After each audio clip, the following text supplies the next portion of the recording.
I was wrong about the Diablo 4 expansion. Uh-oh, that sounds bad. I can admit when I'm wrong, albeit it doesn't happen all that often, but when it does, I can admit that I'm wrong. True, true. Give you guys an example. About a year ago, one of the third or fourth videos I ever made on this channel was called Diablo 4 Isn't What You Think It Is. Got over 250,000 views. I think I saw it. It was one of the fastest videos I'd ever seen pop off on my channel. And for anybody that's watching this that has a YouTube channel, they know how crazy it is for the third or fourth video of yours to get that many views that quickly. And in that video, True. I simped for Diablo 4. I said things like, guys, don't worry about it. The cash shop is just there to fund the further development of the game so it can be even better over time. Then what's the box price for? Look, we all have our moments of weakness. I learned from mine. So I was really surprised to see that when I put out my last video about how Diablo 4, an expansion for the game, wouldn't be worth $100, I wasn't expecting such an outcry from people that, well, while many did agree with me, there were a lot that didn't. Many even called me a liar. I didn't agree with it. Because people are going to pay $100 for the Diablo 4 expansion if it's $100. It was kind of very, very simple logic. It doesn't matter that the Diablo 4 expansion is probably not honestly going to be even worth $2. It's the fact that people are just going to pay $100 for it anyway. So today, what I want to do is I actually want to focus in on some of those discussions because I think it's worth having. Because I may not change the hearts and minds of everybody, but if I can change the hearts and minds of a few, well, then maybe we can get better games as a result in years to come. So we're going to listen to the people that disagree with me today, and we're going to see if they can change my mind. Spoiler, they can't. A common complaint that I saw is how unfair and disingenuous it was for me to compare Diablo 4 to Path of Exile, as Path of Exile has had 10 years of content to improve upon itself, and continue to... Diablo 4 is also owned by a company that's literally worth billions and has thousands of developers. The fact that it didn't release better than Path of Exile is already absolutely unacceptable. The fact that some people are stupid enough to say, Path of Exile has 10 years on Diablo 4. Those people need to be, purged. I will just put it like that. Purged from the gene pool. To add things over time where Diablo 4 has only been out for less than a year. And from their perspective, this is true. Path of Exile has had over 30 leagues, each bringing new items, systems, content expansions, bosses, monsters, and various improvements to the game over the span of its 10-year reign. Some leagues are more successful than others, some content is kept for the long haul, and other content is removed because players just didn't enjoy it. 10 years is a long time to improve upon your systems, engage with players, and implement the feedback and data that you've learned into the development of the game.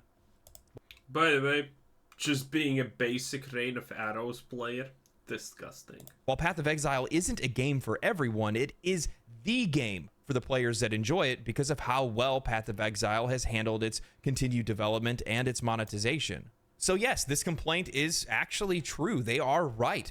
I am wrong in this from a very narrow perspective. A less than a year-old Diablo 4 versus a 10-year-old Path of Exile is an unfair comparison in a world without context. But we don't live in a world without context. And in this matter, there's no way his argument is not exactly mine. Context is king. The Diablo series spawned the loot-driven subgenre within ARPGs, aspiring numerous titles to emulate its formula, including Path of Exile. The game's focus on character progression, loot collection, and real-time combat had become a standard in the genre. Diablo was released almost 3 decades ago in 1996, captivating players with its immersive storytelling, randomized dungeon layouts, and loot-driven gameplay. Diablo 2, released in 2000, expanded upon its predecessor's formula, offering more complex character customization, a larger world, and an enhanced storyline. Diablo 2 is often credited with defining the modern ARPG genre, introducing elements like skill trees and a robust multiplayer experience. Then we have Diablo 3 in 2012 and Diablo 4 in 2020. Yeah, well, Diablo 3 definitely redefined the genre into garbage. Yeah, it is what it is. 3, almost 3 decades of games, 3 decades of iterations, opportunities for improvement, innovation, and expansion. On the other hand, we have Path of Exile, which is Grinding Gear Games' first game. The company was founded in 2006. Blizzard Entertainment has been making games and expansions since 1994. We could go even further back if you'd like to its days as Silicon and Synapse, and we have an over 30-year-old game studio. Heck, even if we just look at the development cycle for Diablo 4,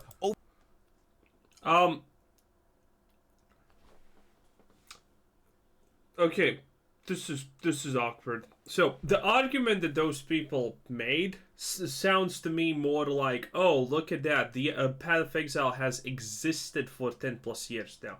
Diablo 4 has existed for 1 year now. That's the argument, not the fact that the developers have not the fact that the developers have 30 years of experience or something like that. Because the reality is no one who was 30 years ago back, from Diablo 1 is still around, probably. That's, if you want to make that argument, you kind of also need to account for that, which is untrue. So I don't like this argument, honestly. He's focusing on the length, and then he's putting length against length, which makes no sense. Because again, the people who made Diablo 1 are not still at Blizzard, probably. If someone is, well, it is what it is, but they probably don't work on Diablo 4 anymore or whatever. So yeah, no. If you want to compare these things, yeah, you need to compare things that are comparable. But this is a nonsensical comparison.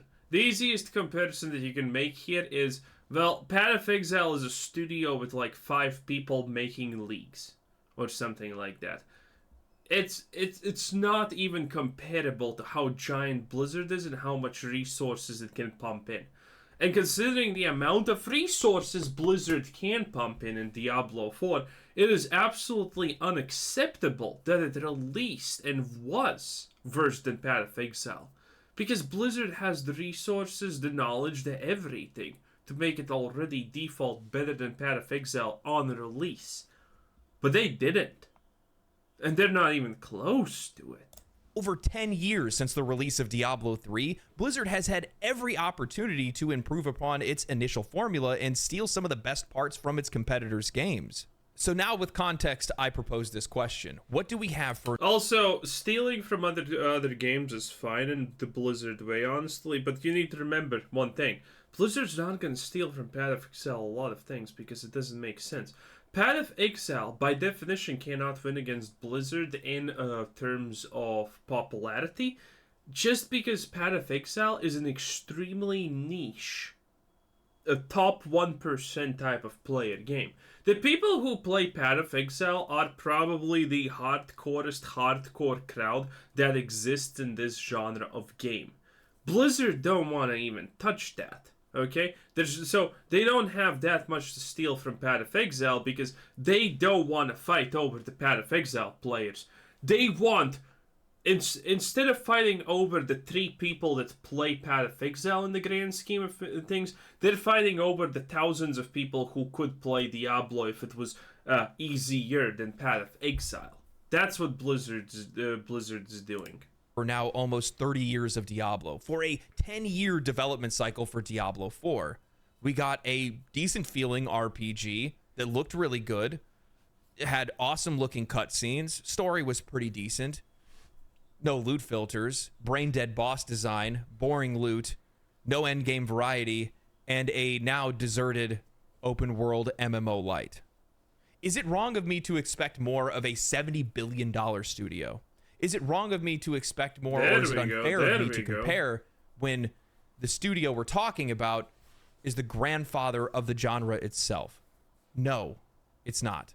It's not unfair to compare Path of Exile to Diablo 4. And that's not me saying that Diablo 4 needs to be like Path of Exile. It's far from that. I realize that Diablo 4 is a game that's supposed to appeal to a much wider audience, a much more casual audience than Path of Exile. But without that complexity and depth, that doesn't mean that Diablo 4 needed to be a game that lacked any innovation, imagination, or improvement. But that's exactly what we got. That's the reason We didn't actually, I will also say, need innovation, imagination, and all of those fancy things in Diablo 4. We just needed a good game. Even if it doesn't innovate a single thing from Diablo 2, as long as it's a good game, I'm fine with it. Dude, I'm not some kind of, I'm not that guy who's gonna say, aha, did you innovate from your last game? Oh, you did not. That means it's bad instantaneously. No, I don't care about that garbage. As long as game good, game good. Now, admittedly, there's a fine line between game good, and here's a copy paste reskin of Call of Duty every year. There is a line between that, which I'm not crossing, but still. reason why I'm upset and many other players are upset too is because it should still be more than what it is. That's not to say that the game won't get better over time, but that still doesn't justify us spending more money until they get that game to what it should be. And it still lacks that something that wants to make you keep coming back to it. Another common complaint that I saw is that I said nothing about Diablo 4 and how it's improved since Season 2. Now, in the video, I did mention that some improvements have been made. Just got the lag when you exit the city and it loads the other players' inventories in the zone. Classic Diablo, baby. The game, especially in the Season of Blood. However, the uptick in player engagement was relatively negligible.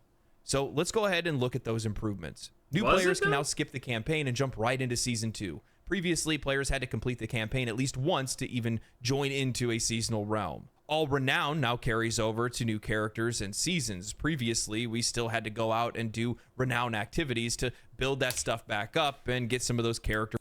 How is he one-shotting things with this? He's level 2, what the hell? Buffs and extra skill points. Gems no longer take up inventory space, and low-tier loot is automatically salvaged, freeing up inventory space and easing some of the pains of lack of storage. By the way, low-tier inventory loot is automatically salvaged? Blizzard, please. I don't even think that's actually true. Bosses have been added to the game throughout the seasons. Target farming uniques has been added to the game, giving players the opportunity to potentially find some build-defining items that were previously randomly found and couldn't be found just about anywhere. And they also improved XP gains by up to 40%. Now, while I think these are great improvements, I want to communicate my frustration that many of this stuff wasn't in Diablo 4 when it first released. All of this stuff is improvements, yes, but we are still living in the underlying world where the devs have no idea what they're doing. This is my biggest problem with Diablo 4 and has been for I don't know how long now. It's the fact that it's blatantly obvious that none of the developers have any idea why any of the changes that they are doing are needed or necessary, because not a single one of the devs plays their own game. Yeah, remember the two lesbians, the lesbian level designers that played the game and were supposed to talk about the game and ended up talking more about their own personal lives? And that it was pretty obvious that they have no idea what Diablo even is. That they had never played. That they got given fresh level 50 characters and they still died in World Tier 1, the easiest dungeon available. The fact that they did not even know that they have a right click. And whenever they clicked right click on accident on the controller, by the way, they were visibly afraid because they had no clue what's going on. Those are the people making Diablo 4. When they do something good, it's not because they understand that it's good that they're doing. The first thing that Diablo 4 devs did when the game came out and people found things that are actually, that don't feel like doing things at a slug space, you know what they did? They nerfed stuff. Why? Because they wanted everyone to be miserable. They have no idea why they're changing something. They have no idea why everyone wanted a gem bag. They have no idea about any of the things that they are doing or why they're important. Because they don't play the game. And on top of that, many of the innovations that we've seen across the genre over the course of Diablo 3's release up until Diablo 4, we still don't see any of that. Crafting, trading, interesting itemization, cross-class builds, and subclasses. At launch, Diablo 4... Trading exists, by the way. I don't know if I want subclasses. Or it didn't even have boss-specific, non-cosmetic chase items. All loot, any loot, could be obtained anywhere. There was no reason to even fight bosses in the first place, other than to just progress the story or go for achievement. A company with as many resources and experience as Blizzard couldn't effectively make interesting boss designs, blending colors with attacks to make the environment where you couldn't even know what you were being hit by. You ended up just getting filtered by their art. So yes, Diablo 4 has definitely... Admittedly, I have talked about this before. Hey, it is true that the art team is stupid, but at the same time, I will have to say, hey, you can't see it. If you can't see it, this is a skill issue, okay? I'm not gonna lie. Yeah, it's bad and it's poorly designed. It's true, but it's still visible, okay?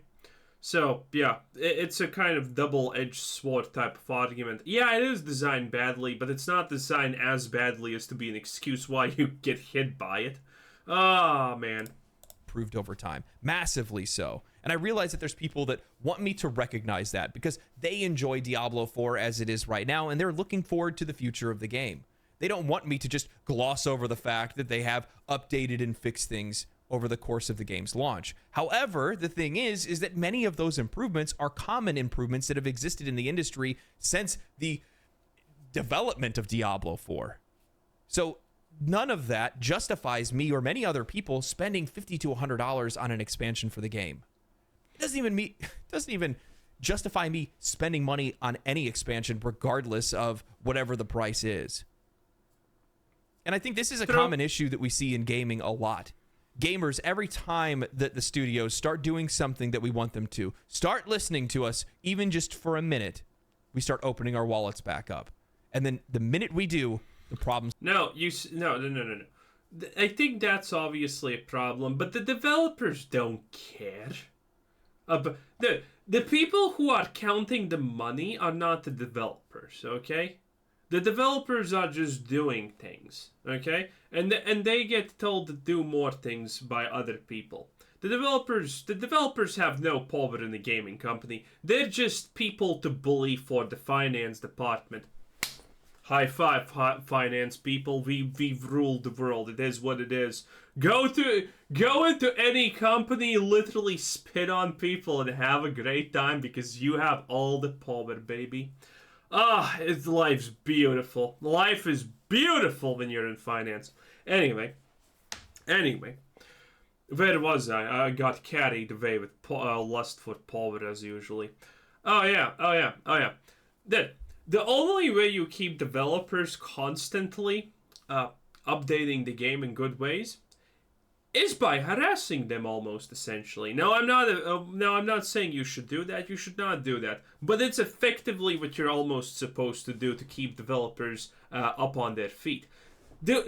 Because this is what happens. The moment you tell a developer, "Oh, you did good," it doesn't matter that they created 50 fires before that, and they now have put out one fire. The moment you tell the developers they did good, those 49 fires previously don't matter anymore for them, and they stop doing good because, you know, your only criticism is as good as your last criticism. It matters a lot. So the moment you start praising developers for doing something, you lose. You should never stop saying to developers that whatever they did was not trash. It's always trash. It's always bad. They always should improve things. They always should be fixing the game. They always should be making the game better. If they do something good, you never tell them that they did something good. You keep them in the dark. You actually liked what they changed, you call it shit. Because the moment you don't, they're gonna be like, time for a permanent break and never doing anything productive ever again. No, you need to keep these dogs on a tight leash, okay? That's how you make games good. Start all over again. Our reward to them for doing the right things is by us playing their game. Because if we're playing their game, it's popular. If it's popular, there's more people that are buying it. There's more people that are probably interacting with their microtransaction systems and all of that other stuff. We don't need to spend money for them to improve games. And that's something that we've been doing for far too long, and it needs to stop. Now, the last thing that I want to tackle are sentiments that were shared by both Riker and Asmongold, and this has to do with the complexity and depth of Diablo 4 and how it doesn't really need to position itself as a competitor because it doesn't have the same target audience. Diablo 4 is meant to be a more casual game than PoE. And the way that I worded my arguments about that, well, kind of left me open to this, so I want to clarify. Path of Exile is far too complex and complicated for the layman and honestly even veterans of the genre. I just recently started playing the game in earnest with its last season, and while I've enjoyed myself, I cannot play the game without having done significant research and having max roll opened up on my other monitor. The game has so many separate endgame systems that you genuinely cannot tell at first glance which is going to be the most rewarding or even enjoyable to engage with. The game feels like it has Well, that explains doing a bow build. Everyone who's doing a bow build is pretty much just saying, "Yeah, I'm giving up. I'm taking the easy way out, Chief. That's it. Ranger bow build. Let's go, lightning arrow. Hey, it is what it is." Countless ways to level, gear, and progress through the game, and some of the most complex skill and talent systems that I don't think I've seen anywhere else. Path of Exile isn't just a learning curve. It's a learning mountain that once you get to the top, somebody just pushes you off. When I brought up the value proposition between Diablo 4 and Path of Exile, what I was trying to really show off was the comparing and contrasting of meaningful progression. Diablo 4 lacks it completely. Personally, this is my opinion, but when I look at Diablo 4, I see Nightmare Dungeons basically being the exact same thing as Greater Rifts.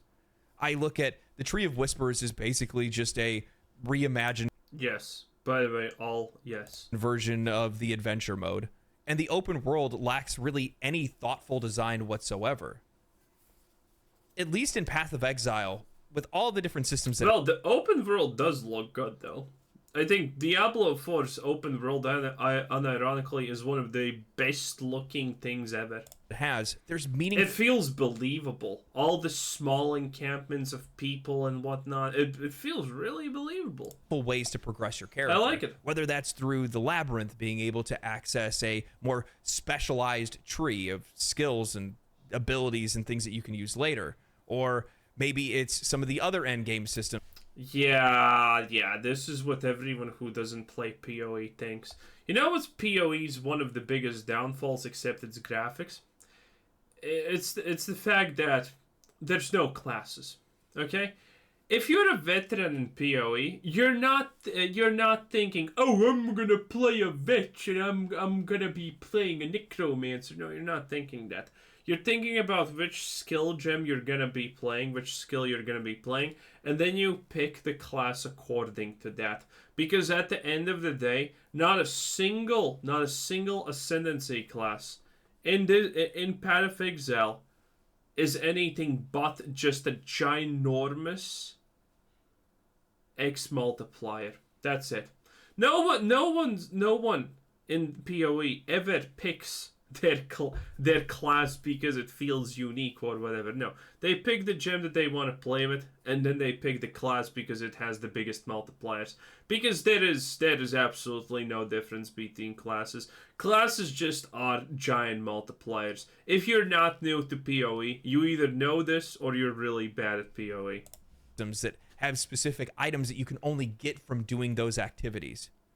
There's something to that makes you want to keep coming back to it, that makes you want to learn more about it. But there's nothing to learn in Diablo. It's just go kill stuff. Hopefully you get a higher number. Okay, you got higher number. Good job. Maybe you can beat Lilith now. There's just nothing to it. Classic. And while I realize that this game is supposed to be for a much more simpler audience, for people that aren't looking for something ultra complex, that doesn't mean it shouldn't have meaning. And for me, Diablo 4 doesn't have meaning. All in all, I expect more from the company that created the genre, from the company that made the game that inspired all of its competition, with some odd over 9,000 people that worked on the game over its creation, as well as all the money that they invested. I would expect an improvement over previous iterations and innovations within the genre. So when that same company is coming at me asking Mommy even has a choker, like, let's be real here. for $50 to $100 for an expansion of a game that didn't meet mine or many other players' expectations, that still has a long ways to go to improve. I mean, we still don't even have stash tabs. Loot filters don't exist. The overworld endgame still lacks really any meaningful purpose. Personally, To be fair, at this point, stash tabs are irrelevant. I feel that loot and builds need to be a little bit more interesting, and the game still lacks that something intangible that really wants to drive you to play it. Now again, they definitely have improved the game since Season 2, and Season 3 can take it even further, but regardless of the improvements that they make in a year, for me personally, and I would hope for many others, that's not enough for me to justify buying the game all over again. Am I to believe that in tandem, when developing Diablo 4, they have developed a second Diablo 4 to layer over on top of it? Or they developed a second Diablo 4 in less time than it took them to make the base game? These are MMO expansion prices or higher. And for me, that's way too much, too early, for too little work. But that's just for me, and it could be. Well, at the end of the day, again, it's always just gonna be how much someone is willing to pay and dish out. That's it. Again, most people are gonna pay $100 for the Diablo 4 expansion. It is what it is. And after they don't, guess what? 1 month later, it has a 30% discount. Ooh, there you go. Be different for you. And what I say in these videos are just my view of what I think about the game and what I think about the industry. That doesn't necessarily mean that that is your opinion or it needs to be everybody else's. But I do hope that having discussions like these do help people try to make smarter purchasing decisions in the future. Be a little bit more patient. Hold out a little bit longer because we're going to get better. Patience in the zoomy zoom era? Bruh. We need to bring back witch burnings. Patience in the zoomer era. No, never. Absolutely never. Better games as a result. Anyway, I kind of got the message. It is what it is. It was, it was reason. Wait, you have end screen. That's a bad end screen. I'm joking. This is the best end screen. Anyway, legendary drops, boys. It is what it is. Fun stuff. Fun stuff. Anyway, this was Quizzer Citizen. Thanks for watching. Subscribe if you haven't already, and have a nice drop. Well, have a nice drop, I guess, also, and have a nice day. Bye-bye.